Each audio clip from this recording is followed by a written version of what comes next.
ओम श्री गणेशाय नमः। श्री जानकी वल्लभो विजयते। श्री रामचरितमानस प्रथम सोपान। काम कोह कलिमल करिगन के हरि शावक जन मन बन के अतिथि पूज्य प्रियतम पुरारी के काम धन दारिद्र दवारी के। भक्तों के मन रूपी वन में बसने वाले काम क्रोध और कलयुग के पाप रूपनी हृदय को मानने के लिए सिंह के बच्चे हैं। शिवजी के पूज्य और प्रियतम अतिथि और दरिद्रता रूपी दयावान के बुझाने के लिए कामना पूर्ण करने वाले मेघ हैं। मंत्र महामणि विषय ब्याल के मिटत कठिन कोवक भाल के हरन मोह तम दिन कर से सेवक साल पाल जलधर से। विश्व रूपी सांप का जहर उतारने के लिए मंत्र और महामणि हैं। ये ललाट पर लिखने हुए कठिन ताप से मिटने वाले बुरे लेखों मंद प्रारंभ को मिटा देने वाले हैं। अज्ञान रूपी अंधकार के कारण करने के लिए सूर्य के किरणों के समान और सेवक रूपी ध्यान के पालन करने में मेघ के समान हैं।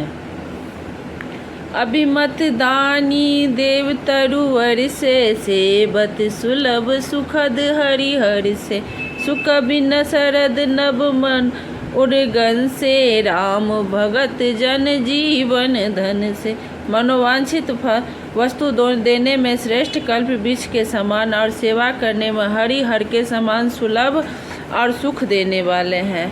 सुख रूपी शरद ऋतु के मनरूपी आकाश को सुशोभित करने के लिए तारागण के समान और श्री राम जी के भक्तों को तो जीवन धन ही है। सरल सुकृत सकल भल भूरी भोग से जग हित निरुपद साधु लोग से। सेवक मन मानस मनाल से पावन गंग तरंग माल से। संपूर्ण पुण्यों के फल महान भोगों के समान है। जगत का छल रहित अर्थात हित करने में साधु के संतों के समान है। देख सेवकों के मन रूपी मान सरोवर के लिए हंस के समान और पवित्र के करने में गंगा जी का तरल मालाओं के समान है। श्री दोहा श्री राम जय जय राम। श्री राम जय जय राम। कुपत कुतरक कुचाली कल कपट दंड भाषण। दहन राम गुण ग्राम जिनी ईंधन अनल प्रचंड।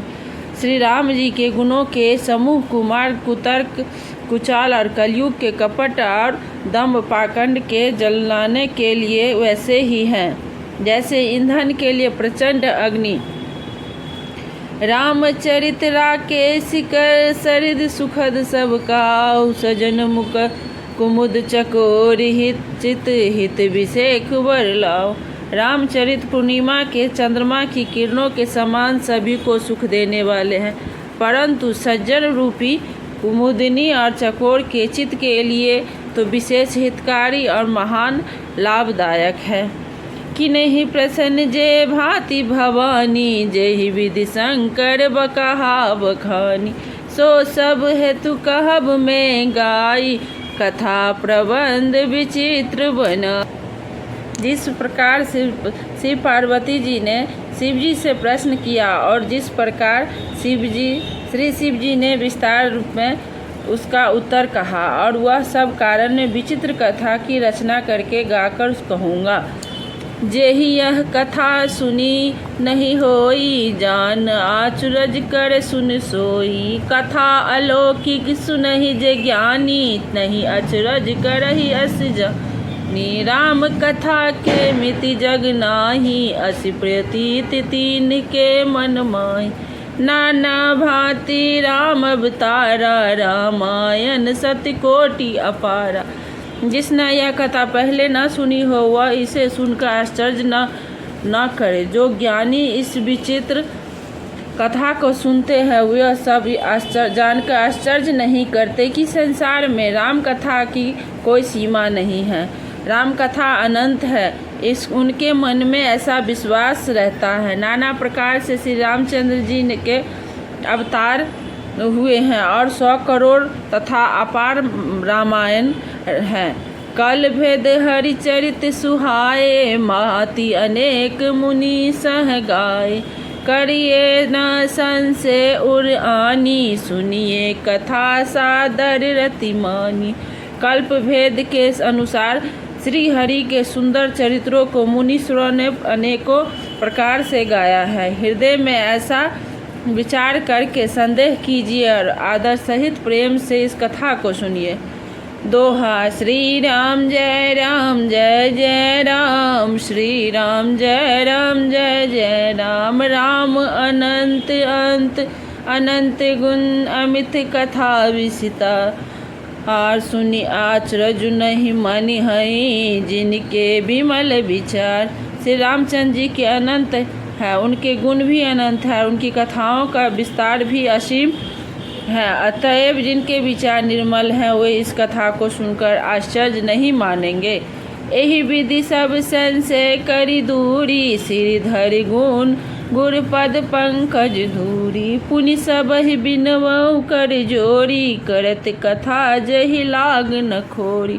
इस प्रकार सब संदेहों को दूर करके और श्री गुरु जी के चरण कमलों की रज को सिर पर धारण करके मैं पुनः हाथ जोड़कर सबकी विनती करता हूँ, जिससे कथा की रचना में कोई दोष न करने पावे। सादर सिबहि नाई अब माथा, वर्णौ बिशद राम गुण गाथा। संबत 16 में 31 करहु कथा, हरिपद धरि सीसा। अब मैं आदर पूर्वक श्री शिव जी को सिर नवाकर श्री रामचंद्र जी के गुणों की निर्मल कथा कहता हूँ। श्री हरि जी के चरणों पर सिर रखकर संबंध में इस कथा का आरंभ करता हूँ। सादर सिबहि नाहि